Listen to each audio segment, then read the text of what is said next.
Propagation পুরোটাই আমি এই চ্যাপ্টারটি পড়াতাম। পরবর্তীতে অন্য শিক্ষকরা জয়েন করাতে ওনাদেরকে ইনভলভ করতে গিয়ে কোনো বছর কেউ পড়িয়েছেন বাদিং, কেউ পড়িয়েছেন টিস্যু কালচার সবসময় আমি পড়িয়েছি। তো এই বছর আবার আমাদের আরেকজন শিক্ষক, আমার সম্মানিত শিক্ষক প্রফেসর গোলাম রব্বানী, উনি তোমাদের এই লেভেল 1 এর ক্লাসে উনি একটা ক্লাস নেবেন। আমি স্যারের সাথে কথা বলবো। তো স্যার হলো উনি আমার সিনিয়র এবং তিনি টিস্যু কালচারের উপরে ওনার পিএইচডি এবং পোস্ট ডক্টরেট প্রোগ্রাম ছিল। তো যার জন্য স্যার হয়তো পছন্দ করতে পারেন টিস্যু কালচারের বিষয়টা স্যার পড়ানোর জন্য। যদি স্যার ওটা পড়াতে চান তাহলে ওটা আমি আর আলোচনা করব না এবং স্যার ওটা করবেন। আর ডক্টর মাহবুবা খাতুন উনি গত বছর ক্লাস নিয়েছিলেন, উনি গ্রাফটিং থেকে কিছু পড়িয়েছিলেন। তো ন্যাচারালি এখন ডক্টর মাহবুবা খাতুন উনি এবছর উনি পড়াবেন না তোমাদের সেশনে, কারণ উনি কানাডা আছেন। ক্লাস নিতে পারতেন কানাডা থেকে, করোনার কারণে উনি ওখানে আটকা পড়েছেন। এখন ওটাও আমি আলোচনা করে নিব প্রফেসর গোলাম রব্বানী স্যারের সাথে, যে উনি কি প্রপাগেশনের অন্য কোনো পার্টে পড়াবেন, আলোচনা করবেন কিনা। ডক্টর হারুন গত বছর বোধহয় বাডিং আলোচনা করেছিল। ইন এনি কেস আমি কিছু মৌলিক কথা বলবো বাডিং এবং গ্রাফটিং নিয়ে আজকে। তারপরে যদি আরো ইলাবোরেট করার প্রয়োজন হয় সেক্ষেত্রে অন্য স্যাররা যদি তোমাদের ক্লাস অফার করতে চান, that is very much welcome. আর যদি কোনো কারণে ওনারা ব্যস্ত থাকেন, ওনারা যদি সেই ক্লাসটা অ্যাটেন্ড করতে আগ্রহী না হন, আমি আলোচনা চালিয়ে যাব ইভেন দো দে ডিসকাস। এবং তোমাদের যদি এমন কোনো আগ্রহ থাকে যে কোনো কোশ্চেন থাকে, এখন তো অনলাইন ক্লাস, so আমরা in the evening or any time we can also attend a session or couple of sessions to make it clear what are we going to learn from these chapters. And this is a very big chapter and often we do not pay much attention to. কিন্তু যদি বা কেউ দেয়, সে কিন্তু খুব দক্ষ লোক হয়ে যাবে এবং তার জন্য একটা নতুন দিগন্ত খুলে যাবে। তো আমি গতদিন শুরু করেছিলাম গ্রাফটিং টেকনিক নিয়ে। তো গ্রাফটিং হতে গেলে দুটো কম্পোনেন্ট দরকার হয়, দুটো গাছের দুটো অংশকে জোড়া লাগিয়ে একটি গাছে রূপান্তর করতে হয়। কেন এমন করা হয়? কারণ গাছের প্রপাগেশনের এটা একটা পদ্ধতি যে আমরা ইচ্ছে করলে মাটিতে যে উপযোগিতা থাকে গাছের, সেটি শেকড়ের অংশটা দ্বারা অনেকটাই তার সম্পৃক্ততা প্রকাশ করে। যেমন মনে করো সয়েলে স্যালিনিটি আছে, লবণাক্ততা আছে, তারপরে মাটিতে জলাবদ্ধতার কারণ আছে। এখন এমন হতে পারে যে একই গাছের কোনো জাত জলাবদ্ধতা সহ্য করার ক্ষেত্রে একটু অগ্রসর, মানে দে আর মোর ক্যাপাবল অফ। তুমি এখানে আওয়াজ করো না। তো এখানে যে জাতগুলো জলাবদ্ধতা সহ্য করতে পারে এমন গাছকে তুমি রুট স্টক হিসাবে ব্যবহার করতে পারো, কারণ একটা গ্রাফট ইউনিয়ন দুটো কম্পোনেন্ট থাকে, গতদিন বলেছি। One is call root stock বা স্টক সংক্ষেপে, and another is called scion.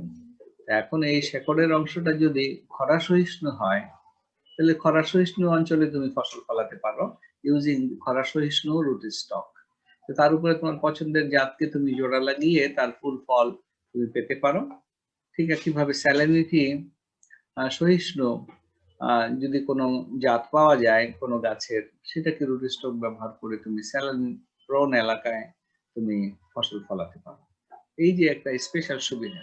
আর যে কোনো জাত তুমি ইচ্ছা করলে যে কোনো জাতের সাথে জোড়া লাগাতে পারো না, কারণ তাদের মধ্যে আবার anatomical physiological similarity থাকতে হবে। This is called compatibility in grafting. So graft union involves union of two different components. One is called rootstock, another is called scion. তো এটি যখন তোমরা হাতে কলমে কাজ করবে প্র্যাকটিক্যাল আমাদের ফিল্ড ল্যাবরেটরিতে, হর্টিকালচার ফার্মে, তখন দেখবে ব্যাপারটা কিন্তু আসলে মোটেও জটিল না, খুবই সহজ। কিন্তু মালিরা তো মালির মতো করে যাবে, তো আমার ছাত্রছাত্রীরা তো তারা হবে ইন্টেলেকচুয়াল সায়েন্স ড্রিভেন এগ্রিকালচারিস্ট, সুতরাং তার তো বিষয়বস্তুটা বুঝতে হবে যে ভিতরে কি হতে যাচ্ছে, কেন এটা একটার সাথে জোড়া লাগিয়ে বেঁধে দেওয়া হলো, তাতে কি লাভ। এই লাভ বুঝতে গেলে তোমাকে পড়াশোনা করতে হবে। তো তোমাদের হাতের কাছে সবারই এখন হার্টম্যান কেস্টারের বই আছে। So if you start to look through the pages and read something out of it, you will see it's so interesting. এবং এই শুধু এই একটা কৌশল, সব গ্রাফটিং সব প্রপাগেশন টেকনিকও দরকার হবে না, শুধু গ্রাফটিং করতে পারে and they can identify which variety can be compatible with the other varieties. তো কম্পিটিবিলিটি উদাহরণটা এভাবে বলেছিলাম, যেমন বন্ধুদেরকে যদি জোর করে বলা হয় এই 5 জনের 4 জন এখানে এই রুমে থাকো, এই কয়জন ওখানে থাকো, people will feel not very interesting because they may have variation in their behavior. তাদের খাওয়া দাওয়া চলাফেরার একটা প্যাটার্ন আছে প্রত্যেকের। এখন যাদের সাথে খাপ খাবে তারা সিমিলার টাইমে ঘুমোতে যায়, সিমিলার টাইমে খেতে যায়, তাদের একজন জেগে থাকে আরেকজন ঘুমায়, এমন হলে তো রুমমেট হওয়া খুবই প্রবলেম। তো একটা গাছকে আরেকটা গাছের সাথে জোড়া লাগিয়ে দিয়ে একটা গাছ বানিয়ে ফেলবে, আর তাদের behaviour two different types, they cannot really continue to grow together, neither they can produce flowers and fruits. So the purpose of grafting, making a single plant out of 2 different plants, will never be achieved. So grafting এবং budding দুটোই একত্রে আসলে grafting in one form, এটাকে একত্রে বলা হয় গ্রাফটেজ। Cutting এবং layering কে যেমন একত্রে কাটেজ বলা হয়, লেয়ারেজ বলা হয়, সরি রুটেজ বলা হয়। কাটিং এর ক্ষেত্রে রুট ডেভেলপ করতে হয়, লেয়ারিং এর ক্ষেত্রে রুট ডেভেলপ করতে হয়। লেয়ারিংটা কোথায় হয়? একটা কাণ্ডের মধ্যে হতে হবে, শাখার মধ্যে হতে হবে। আর cutting can be done from any vegetative part, it can be leaf, it can be leaf bud, it can be stem, it can be root. But for budding and grafting, there must be 2 different components. One is called rootstock and scion. এবং তাদের মধ্যে অবশ্যই সামঞ্জস্যতা থাকতে হবে। কম্পিটিবিলিটিকে বাংলায় বলা হয় সামঞ্জস্যতা।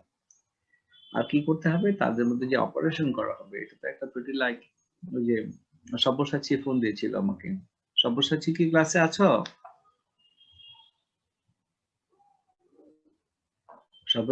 সব্যসাচী? জি স্যার আছে। Okay, thank you for attending the class. তো পিছনের দিকে কিছু ক্লাস তোমার মিস হয়েছে, আমরা maybe in other session if you wish even I can talk to one with you on this link. আমি তোমাকে কানেকশন দিব যখন তুমি পছন্দ করবে।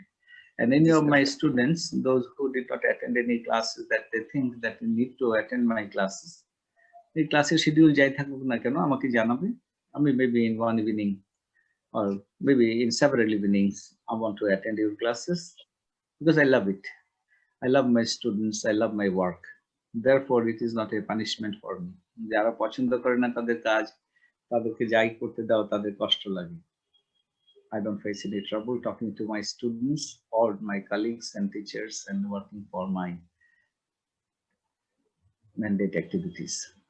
আমরা যেটা করছি এখন, তাহলে আমরা আইডেন্টিফাই করছি যে 2 different set of activity, one is called rootage, another is called graftage. Graftage involves grafting and budding. The grafting টা হতে গেলে কি করছি আমরা?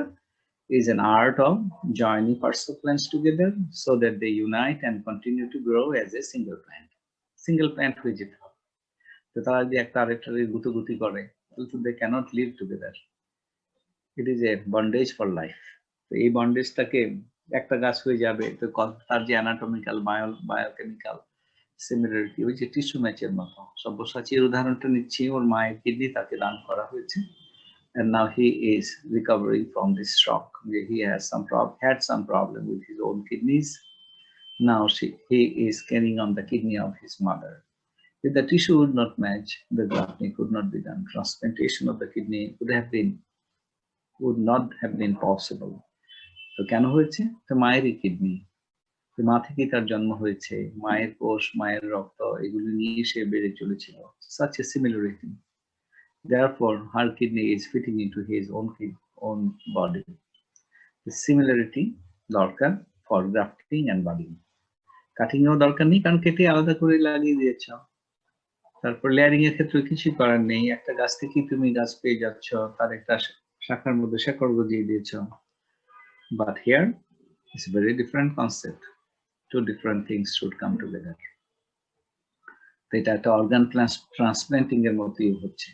এটা দুভাবে করা যায়, একটা হলো যে সায়নটাকে তুমি একটা গাছ থেকে বিচ্ছিন্ন করে এনে একটা রুট স্টকের সাথে লাগাতে পারো, যেমন ক্লেফট গ্রাফটিং। তাহলে এটা ছিল, নিচের অংশটা ছিল রুট স্টক, চারা থেকে বীজ থেকে চারা তৈরি করে নিতে হবে, বা অন্য কোনো পদ্ধতিতেও চারা তৈরি করা পসিবল, কাটিং লেয়ারিং এর মাধ্যমে। এবং তার উপরে একটা সায়নের শাখা, পরিসমৃদ্ধ মাল্টিপল বাড থাকতে হবে, এমন একটা well grown bud but not sprouted, unsprouted but well developed bud থাকলে এমন একটা শাখা কে তুমি যদি এর সাথে জোড়া লাগিয়ে দিতে পারো মাঝখানে স্প্লিট করে, এবং দুদিকে কেটে অনেকটা পেন্সিল চোকানোর মতো, but from two different side তুমি স্লাইস কাট দিয়ে একটা, এটা কি করবে, এটাকে পেগ বলে বা গোজ বলে, অনেক বাংলা শব্দ আছে এমন, এটার মাঝখানে দিয়ে বেঁধে দাও, দেন দে উইল ইউনাইট। ইভেন একটা স্টেমের মধ্যে দুটো সায়ন স্টকের উপরে দেয়া যায়, অথবা একদিকে একটু কেটে ফেলে দিয়ে বাকি অংশের মধ্যে দেয়া যায়, বিভিন্ন ভাবে ক্লেফট গ্রাফটিং করা যায়। So this technique is a detached scion method. Scion has to be detached from the mother plant and then তুমি এটা রুট স্টকের সাথে সেই জোড়া লাগাবে। আবার এমন আছে যে two independent plants can be also united, তো যেমন এটা কন্ট্যাক্ট গ্রাফটিং বা approach grafting.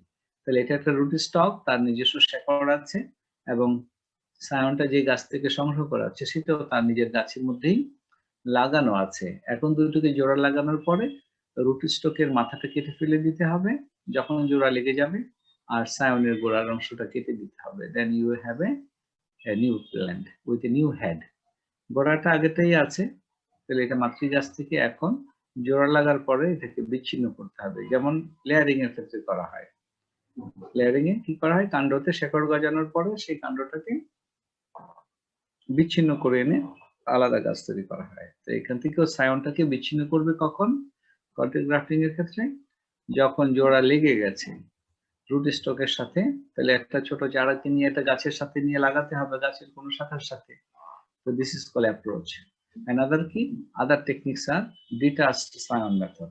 So detached scion method অনেকগুলো আছে, ক্লেফট গ্রাফটিং আছে, ভিনিয়ার গ্রাফটিং আছে, স্যাডেল গ্রাফটিং আছে, বার্ক গ্রাফটিং আছে, আরো অনেক আছে। অনেক কথা এই মুহূর্তে বলার দরকার নেই। We can have a little idea যে one technique is called whip grafting. এইভাবে যদি রুট স্টক তুমি পটে বানাও বা মাটিতে চারা বানাও, আর একটা সায়নের স্ল্যান্ট করে কেটে দিয়ে দুটোকে বেঁধে দাও, this is called whip grafting. এখন এই ধরনের জোড়া কিন্তু খুবই দুর্বল জোড়া হবে, তাই এটাকে মডিফাই করে ক্লেফট গ্রাফটিং করা হয়, যে এবার এভাবে কাটা হয়েছিল এখন হুইপের মতো করা হয়েছিল, now you can have a second cut inward. তো এটাও ভিতরের দিকে আরেকবার কেটে দিলে এখন একটা আরেকটা ভিতরে ঢুকে গেলে জোড়াটা খুব মজবুত হবে। এই যে জোড়াটা দেখা যাচ্ছে, you see this is the way. So if it is a root stock, this is the scion, so it will insert into one another, so multiple layer জোড়া লেগে যাবে। Tongue grafting is little bit complicated for the beginners, but it is easy eventually. বুঝি প্রথমবার কেটে cleft করা হয়েছে, sorry whip করা হয়েছে, মানে স্লাইস কেটে দিয়েছে, তারপরে একটা চাকু দিয়ে আবার একটু ভিতরের দিকে আরেকবার কেটে দিতে হবে, দুটোর মধ্যেই করতে হবে উল্টো দিক থেকে। So this is called tongue grafting. তেমন রুট গ্রাফটিং আছে, রুটের সাথে যদি লাগিয়ে দেওয়া হয়, মানে এটা রুট স্টক, রুট একটা সেকশন অফ দ্য রুট কোনো গাছের এনে একটা সায়ন এনে রেখে দিয়ে জোড়া লাগিয়ে দাও, জোড়া লাগার পরে এটা লাগিয়ে দাও নতুন গাছ। It can be also you know just বার্কটাকে একটু সেপারেট করে সায়ন ঢুকিয়ে দেওয়া যায়, ইটস কল্ড বার্ক। গতদিনও এই ছবিটা হয়তো দেখিয়েছি যে অনেক গাছের যদি ইনজুরি হয়ে যায়, স্টেম নষ্ট হয়ে যাচ্ছে, বাকল নষ্ট হয়ে যাচ্ছে, so the plant will die, কারণ the bark is going to have a continuum for the translocation of the synthesized food on the plant. গাছের পাতার মধ্যে যে সমস্ত কার্বোহাইড্রেট এবং সিনথেসাইজড হচ্ছে, হরমোন সিনথেসিস হচ্ছে, আর গোড়া থেকে এসে শেকড়ের মাধ্যমে যে পানি পেয়ে যাচ্ছে, এগুলি দিয়েই তো ফটোসিনথেসিস হচ্ছে in the presence of light. এখন এই খাবারটা এই ফ্লোয়েম টিস্যুর মাধ্যমে সারা গাছের উপর থেকে শেকড়ের দিকে যেতে থাকে। তো if the bark is damaged, the plant can eventually cannot have a continuum for the root development. তো root development না হলে রুটে যদি খাবার না পায় আস্তে আস্তে শেকড় মরে যাবে, কারণ শেকড় তো আর খাবার তৈরি করতে পারে না। তাই তোমাকে একটু রিপেয়ারিং করার একটা কারণ হতে পারে যে এখানে যদি একই গাছের শাখাকে কেটে তুমি একটু ব্রিজিং করে দাও, so then eventually there will be a connection between these two separated bark regions in the same plant. তখন গাছটা অনেকটা বেঁচে থাকবে। বাই দিস টাইম তুমি তার শাখা পাতা লতা এগুলি দিয়ে ব্যবহার করে অনেক গাছ তৈরি করে ফেলতে পারো। The plant will be preserved. Likewise, গাছের শেকড় নষ্ট হয়ে গেলে তুমি পাশে ওই compatible ভ্যারাইটির গাছ তুমি জন্মাতে পারো। when they are grown up, তখন ওটাকে তুমি মূল গাছের সাথে জোড়া লাগিয়ে দিলে they will have new anchorage, এটার মধ্যে একটা সাপোর্ট পেয়ে যাবে, অরিজিনাল গাছটি বেঁচে থাকবে আরো অনেক দিন এবং তুমি আরো সময় পেলে এখান থেকে প্রপাগেট করে মিলিয়নস অফ প্ল্যান্টস বানিয়ে ফেলবে। তো এইভাবে রিপেয়ারিং এর ক্ষেত্রে কাজ করা হয় গ্রাফটিং এর ক্ষেত্রে। তো গ্রাফটিং যদি কোনো একটা গাছের কোনো স্ট্যান্ডিং একটা প্ল্যান্টের কোনো শাখাকে বদলে দেওয়ার জন্য করা হয় তখন সেই গ্রাফটিংকে বলা হয় টপ ওয়ার্কিং। আর যদি প্রপাগেশনের জন্য করা হয় তাহলে তো এটা নতুন একটা চারা থেকে তোমার একটা গাছ তৈরি করতে হবে, রুট স্টক তৈরি করে তার সাথে হয় কন্টাক্ট গ্রাফটিং অথবা ডিটাচ সায়ান মেথডে অনেকগুলো টেকনিক ব্যবহার করে তুমি নতুন গাছ তৈরি করতে পারো। এই হলো গ্রাফটিং এর স্টোরি। তাহলে what is called top working? কোন এস্টাবলিশড গাছকে যদি এখন গ্রাফটিং করে বদলে দেওয়া হয়, যে আমার দাদা একটা গাছ লাগিয়েছিল বা বাবা লাগিয়েছিল, এখন that variety is no more suitable, I don't like it very much, but there are new varieties available, so I can detop the plants, অনেকগুলো শাখা আমি কেটে দিলাম, নতুন শাখা হলো, অথবা ক্লেফট করে অথবা বিভিন্ন পদ্ধতিতে আমি পুরাতন শাখাগুলোকে নতুন শাখায় বদলে দিলাম, নতুন জাতের সায়ন দিয়ে লাগিয়ে দিলাম, changing the variety by grafting. এই ধরনের প্রসেসকে বলা হয় টপ ওয়ার্কিং। আর একটা জিনিস জানা দরকার যে গ্রাফটিং যেহেতু একটা কম্পিটিবিলিটির ইস্যু, আমি যেখানে ইচ্ছা যাকে ইচ্ছা তাকে একত্রে জোড়া লাগাতে পারবো না সাকসেসফুলি। সো একটা স্টকের সাথে আরেকটা সায়নের যদি কম্পিটিবিলিটি না থাকে, যেমন কি হয় দুই বন্ধুর মধ্যে বেশ রেষারেষি হয়ে গেল, গন্ডগোল লেগে গেল, if you have a third friend, he can be good friend for both of them, and he can come or she can come in between, say, look, you are my good friends, why are you, for little thing upset on one another, let's have the friendship. তাহলে কি হলো, তার একটা bridging করে দিল, একটা intermediate role play করলো সে। তো গ্রাফটিং এর ক্ষেত্রে এমন কাজ করা যায়। মনে করো এ এর সাথে বি গ্রাফটিং করতে চাচ্ছ, কিন্তু দেখা গেল যে somehow they are not becoming really very good friend, they are not very good compatible partners. তাহলে if there is a C variety, that if C can be a good friend to A and B, তাহলে A এবং B এর মাঝখানে C কে আগে জোড়া লাগাতে হবে, তারপর C এর মাথায় আবার B কে লাগিয়ে দাও, অথবা যেভাবেই নাম বলো, A B C যদি তিনটা জাত হয়, এখন তুমি চাচ্ছ A এর সাথে B এর গ্রাফট করতে, কিন্তু they are not good friend, but there is a variety, one type of plant that is a good compatible partner for A as well as for B, so then that you can use that C as a good friend for both of them. তো ওটাকে তখন আমরা intermediate stock বলবো। তো root stock তার সাথে এখন intermediate stock লাগাবে, ইন্টারমিডিয়েট স্টকের উপরে তোমার কাঙ্ক্ষিত ভ্যারাইটি থেকে জোড়া লাগাবে। এই ধরনের কৌশল গ্রাফটিং এর ক্ষেত্রে করা হয় কখনো কখনো, যখন ডাইরেক্ট কম্পিটিবিলিটি দুটো জাতের মধ্যে পাওয়া না যায়। আমি মোটামুটি আজকের জন্য আমি শেষ করব, কারণ আমি জানি না তোমাদের আবার 10টায় অন্য টিচার ক্লাস দিবে কিনা। যদি ক্লাস না নেয় তাহলে আমি খানিকটা কন্টিনিউ করব। সব্যসাচী, তুমি ভালো আছো? সব্যসাচী? জি স্যার, আমি এখন ভালো আছি। আচ্ছা, সৌরভ, আমরা কি আর একটু কন্টিনিউ করব? স্যার নেক্সট ক্লাস আছে স্যার। তো সেটা কিভাবে হবে? স্যার ওই মেমো স্যার লিংক দিবেন সিমিলারলি না? জি স্যার। তো 240 কত 46 স্টুডেন্টস নাও অ্যাটেন্ডিং। তো তোমাদের আমি এখান থেকে তোমাদের প্রেজেন্সটা আমি নিয়ে নিতে পারবো। যারা নিজেদের আইডি দিচ্ছ, this is okay, this one way of collecting your presence.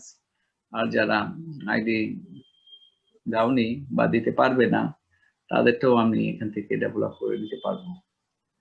তো I wish you all the best. তাহলে আমাদের কি থাকলো সামনের দিকে, যদি অন্য শিক্ষকরা, আমি নেক্সট যাচ্ছি না কেন,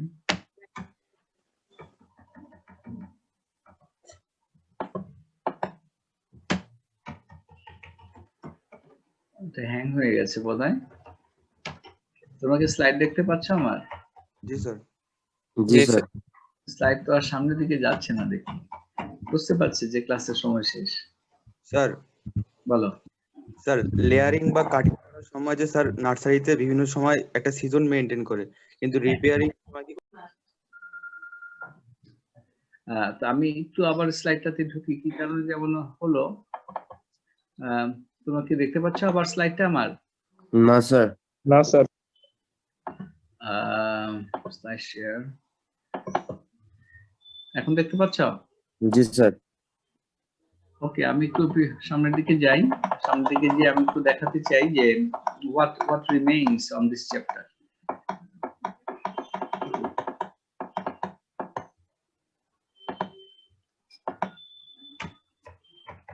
একই সমস্যা এখানে এসে আটকে যায় বারবার।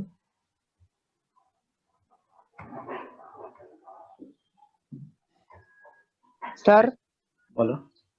স্যার টপ ওয়ার্কিং ওইটা তো বুঝছি, কিন্তু তারপরে আরেকটা বললেন ওই ব্রিজ নির্মাণ করে, ওইটাকে কি বলে? ওই প্রক্রিয়াটার নাম কি জানেন? কি হলো কথাটা আবার বলো। স্যার টপ ওয়ার্কিং যে বললেন, একটা ইস্টাবলিশ গাছের শাখা প্রশাখা কেটে নতুন ভ্যারাইটির গাছ দ্বারা ওই ইস্টাবলিশ গাছের গুণাগুণকে চেঞ্জ করে মানে grafting, use of grafting techniques for the change of the variety is called top working. আর পরে বলেছি যেটা, যে গ্রাফটিং করতে গেলে সেটা তুমি নতুন চারা তৈরি করো অথবা ইভেন টপ ওয়ার্কিং করো। এমন হতে পারে যে তোমার রুট স্টকের সাথে, মানে অরিজিনাল যে গাছটি যার শেকড় আছে সেটি তো রুট স্টক, তার সাথে তুমি যেই জাতের জোড়া লাগাতে চাও সেটা আর জোড়া লাগছে না, কারণ তাদের মধ্যে ভালো ফ্রেন্ডশিপ নেই, কম্পেটিবিলিটি নেই, সামঞ্জস্যতা নেই। তখন কি করবে? তখন এমন একটা ভ্যারাইটি খুঁজে পেতে হবে যার সাথে তার সামঞ্জস্য আছে, এবং যে কাঙ্ক্ষিত জাত তুমি করতে চাও তার সাথেও তার সামঞ্জস্য আছে। সেটাকে ইন্টারমিডিয়েট স্টক বলা হয়। আগে ইন্টারমিডিয়েট স্টক জোড়া লাগাবে, তারপর সেটা এস্টাবলিশড হলে তার মাথার উপরে গিয়ে তোমার থার্ড ভ্যারাইটি, যেটা থেকে ফুল ফল চাচ্ছ, সেটাকে জোড়া লাগাবে। তো তখন এই কম্পেটিবিলিটির প্রবলেমটাকে তুমি ওভারকাম। তাহলে এই ক্ষেত্রে কি সায়ন দুইটা হচ্ছে? হ্যাঁ, প্রথম ইন্টারমিডিয়েট স্টককে সায়ন হিসেবে লাগাবে, যখন এটা এস্টাবলিশড হয়ে গেল, জোড়া লেগে গেল, তখন তার উপরে আবার সেকেন্ডারি সায়ন, মানে ফাইনাল সায়নটাকে ওইটার সাথে জোড়া। তাহলে এই প্রসেসটাকে কি বলতিছে? এটা গ্রাফটিং, কিন্তু এখানে তোমার মাল্টিপল স্টক হলো, একটা হলো রুট স্টক, তারপরে intermediate stock, and then finally the scion. Okay sir. Combination process আর কি, মাল্টিপল স্টক ওখানে হচ্ছে অথবা মাল্টিপল সায়ন হচ্ছে। তো সায়ন তো আলটিমেটলি যেটা ফাইনাল, সেটা কি সায়ন বলা হচ্ছে। তো ফার্স্টে যেটা লাগালো হলো সেটা ইন্টারমিডিয়েট স্টক হয়ে গেল, বা ইন্টার স্টক বলা হয় সংক্ষেপে। আমি একটু পরেরটা একটু দেখাই। তো বাডিং এর ক্ষেত্রে যেটা সুবিধা হচ্ছে, সায়নটা খুব সংক্ষিপ্ত হবে। ওখানে একটা কুড়ি বা দুটো কুড়ি নিয়ে একটি গাছের একটু বাকল তুলে নিয়ে বার্ডিং করা হয়। বারটাকে এখানে গুরুত্ব দেওয়া হয়। তো বার তো আর বিচ্ছিন্ন করতে গেলে মরেই যাবে, শুকিয়ে যাবে, তাই খানিকটা বাকল সহ এটাকে নিতে হবে। তো one of the technique is call patch birding. ওই তালি আর কি, বাংলা এটাকে তালি কলমই বলা হয়। তো একটা তোমার কুড়ির এখানেও তোমার কুড়ি প্রস্ফুটিত হয়ে গেলে হবে না, আনস্প্রাউটেড বাট ওয়েল ডেভেলপড বার সমৃদ্ধ একটা বাকল তুমি তুলে নিবে। কিভাবে নিতে হয় এগুলো হাতে কলমে আমাদের প্র্যাকটিক্যাল ক্লাস আছে, করতে হবে ওখানে। আর বলেছি আগেই, আমি যখন ইউনিভার্সিটি ফিরে যাব, ইউনিভার্সিটি খুলে যাবে, if anything is not clear, come to my place, I will show you in hand to hand, আমি তোমাদেরকে হেল্প করব। আর আমি শিওর তোমাদের অন্য শিক্ষকরা প্র্যাকটিক্যাল ক্লাসে যারা ক্লাস নেবেন তারা তোমাদেরকে দেখিয়ে দিবেন। তো সম্ভবত এই ব্যাচে আমি প্র্যাকটিক্যাল ক্লাসে না যাওয়ার কারণ হয়েছে, কারণ অনেক ইয়াঙ্গার টিচার আছে যাদেরকে আমাদের ট্রেন করা দরকার। প্র্যাকটিক্যাল ক্লাসে আমি আস্তে যাব না, বাট কেউ যদি ঝামেলায় পড়ে যায় আমি অবশ্যই হেল্প করবো। তো এটা পুরো বাকলটা তুলে নিতে হবে রিং করে, এটাকে রিং বানি। আর যে সমস্ত গাছের বাকল পুরোপুরি তুলে নেওয়া যায় না কারণ এত টাইটলি লেগে থাকে, তো তখন এটাকে তোমার কাঠ সহ কিছুটা উড সহ তুলে নিতে হবে, এইভাবে বাডিং করা যায়, এটাকে বলা হবে চিপ বাডিং। এগুলো হাতে কলমে করার বিষয়। তবে একটা জিনিস বোঝার আছে যে বাকল তার এমনি তুলে নিয়ে যায় না গাছের। স্যার আমাদের প্র্যাকটিক্যালে কোন গ্রাফটিং আর কোন বাডিং গুলো করানো হবে? মানে এখানে তো অনেক ধরনের প্রকার আছে স্যার। যেমন আমি তোমাদের বয়সে আমি সব ধরনের বাডিং গ্রাফটিং আমি নিজে থেকে করেছি, না পারলে স্যারের কাছে গেছি। তো আমি নিজেই করার চেষ্টা করেছি, দেখেছি মালিরা কি করে, এবং প্র্যাকটিক্যাল ক্লাসে স্যার হয়তো একটা পড়াচ্ছেন, দুটো পড়াচ্ছেন, তিনটি পড়াচ্ছেন, বাকিগুলো চেষ্টা করতে তোমার কি অসুবিধা? তো ইচ্ছা থাকলে এগুলো তুমি করতে পারো। তো অ্যাটলিস্ট ভিনার গ্রাফটিং করা হবে, কন্ট্যাক্ট গ্রাফটিং করা হবে, তারপর তোমরা সম্ভবত কেউ চাইলে টাং গ্রাফটিং হয়তো শিক্ষকরা করাবেন। অ্যাটলিস্ট 4 ধরনের গ্রাফটিং করাবেন, আর প্যাচ বাডিং, রিং বাডিং শিওরলি করাবেন। আমি যেমন আমার ক্লাসে চিপ বাডিং কিভাবে করতে হয় আমি দেখিয়ে দিতাম when I was a even young lecturer 30 years ago। তো তখন আমি করিয়েছি, আজও যদি ছাত্ররা আমি ক্লাসে যাই আমি সব ধরনের টেকনিক সাধ্যমতো দেখিয়ে দিই। সব করতে হবে এমন নয়, কিন্তু তোমার জানার দরকার। তো এটা মোটামুটি 3 ধরনের। এছাড়াও আরো বিভিন্ন রকমের বাডিং আছে, যেমন এইচ বাডিং, টি বাডিং। তো T budding is very popular in rose. তো ওখানে একটা টি কাট দিয়ে বাকলকে আলাদা করা হয়, তাহলে একটা ভার্টিক্যাল কাট দেওয়া হয়, একটা হরাইজন্টাল কাট দেওয়া হয়। তখন এখানে একটা পকেটের মতো তৈরি করা হয়, ওই বাকলটাকে লুজ করে দিয়ে তাহলে একটা সায়ন নিয়ে আসতে হবে। Scion is a bird with a little piece of bark. তো এটাকে যদি ভিতরে দিয়ে দাও তাহলে এটা টি বার্নিং হবে। তো টি বার্নিং কে উল্টো করেও করা যায়, দেন ইট ইজ কল্ড ইনভার্টেড টি। এগুলি তোমাকে তুমি দেখবে তোমার হার্টম্যান কেস্টারের বইতে, ইভেন আদার বুকসেও তুমি দেখতে পারো, দ্যাট হ্যাভ সাম আইডিয়া। তো টি বার্নিং করতে গেলে তোমাকে নর্মালি গোলাপের ক্ষেত্রে যদি টি বার্নিং, এটা অনেক ফ্রুটে করা হয়, যেমন কমলাতে করা হয়, লেবুতেও করা যায়, বেশ ভ্যারাইটিজ অফ সিট্রাস। সিট্রাস তো একটা জেনাস, তার মধ্যে অসংখ্য গাছ আছে। তারপর যে সমস্ত গাছের বাকল একটু তুলনামূলকভাবে পাতলা সেখানে টি বার্নিং করা যায়। তো রোজ এ ভেরি পপুলার, গোলাপি বছরই দেখবে নার্সারিগুলোতে গিয়ে দেখো যে তারা কিভাবে গোলাপের চারা বানাচ্ছে। তাহলে গোলাপের একটা স্টেম থেকে, বন্য গোলাপের একটা স্টেম থেকে কাটিং করে প্রথম রুটি স্টক তৈরি করা হয়। তো সেই রুটি স্টক থেকে যে নতুন শাখা বেরিয়ে আসে, সেই শাখার মধ্যে টি বার্ডিং করে উন্নত জাতের হাইব্রিড ভ্যারাইটির হাইব্রিড টি রোজ এটাকে গ্রাফটিং করে তোমার চারা তৈরি করা। তুমি আশা স্যার করি আমাদের স্যার অন্য ম্যাম লিংক দিয়ে দিয়েছেন, তো মানে ক্লাস অলরেডি শুরু হয়ে গেছে এখানে। আমি ক্লোজ করছি for now. So this is my last slide for this chapter, but there are many things that we should discuss.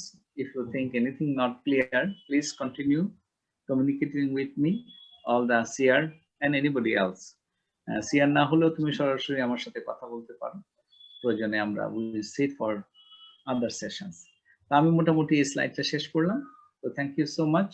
If you have any question, please try to seek for the answers yourselves, and if you do not find any, don't hesitate to contact me. Thank you so much. Partially I have finished my class, and if there is any, I will come back. Please tumra jara CR acho, keep in touch with me. Thank you very much. Bye. Thank you sir. Yes, sir. Assalamu alaikum. Sir